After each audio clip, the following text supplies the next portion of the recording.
எஸ்ஐஆர்னு சொல்லப்படுற வாக்காளர் திருத்த முகாம் பணிகள் முடிவடைந்ததால 3 மாநிலங்களுக்கும் 2 யூனியன் பிரதேசத்துக்கும் இன்னைக்கு வரைவு வாக்காளர் பட்டியலை வெளியிட்டிருக்காங்க தேர்தல் ஆணையம்.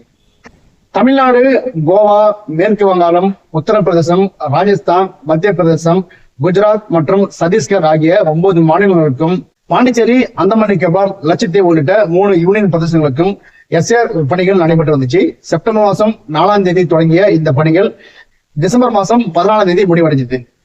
இந்த பணிகள் முடிவடைஞ்சதுக்கு அப்புறம் 3 மாநிலங்களுக்கு இன்னைக்கு வரைவு வாக்காளர் பட்டியல் வெளியிடப்பட்டிருக்கு. கோவா, ராஜஸ்தான் மற்றும் மேற்கு வங்காளம் ஆகிய 3 மாநிலங்களுக்கும் 2 யூனியன் பிரதேசங்களுக்கும், பாண்டிச்சேரி உள்ளிட்ட 2 யூனியன் பிரதேசத்துக்கும் இன்னைக்கு வாக்காளர் வரைவு பட்டியல் வெளியிடப்பட்டிருக்காங்க தேர்தல் ஆணையம் மூலியமா. இந்த வாக்காளர் வரைவு பட்டியல மேற்கு வங்காளத்துல மட்டும் சுமார் 58 லட்சம் வாக்காளர்கள் நீக்கப்பட்டிருக்காங்க.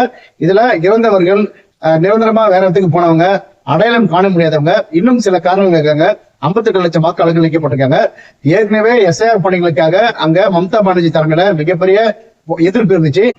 மம்தா பானர்ஜி அவர்கள் இதை கண்டிச்சு போராட்டமும் பேரணியும் நடத்தினாங்க. எஸ்ஐஆர் பணிக்க கூடாதுன்னு அவங்களுக்கு எதிர்கட்சிகளும் ஆதரவு தெரிவிச்சாங்க. ஆனா அதையெல்லாம் மீறி மேற்கு வங்காளத்துல எஸ்ஐஆர் பணிகள் நடைபெற்று முடிஞ்சு இன்னைக்கு வரைவு வாக்காளர் பட்டியல் வெளியிட்டிருக்காங்க. 58 லட்சம் வாக்காளர்கள் நீக்கப்பட்டிருக்காங்க.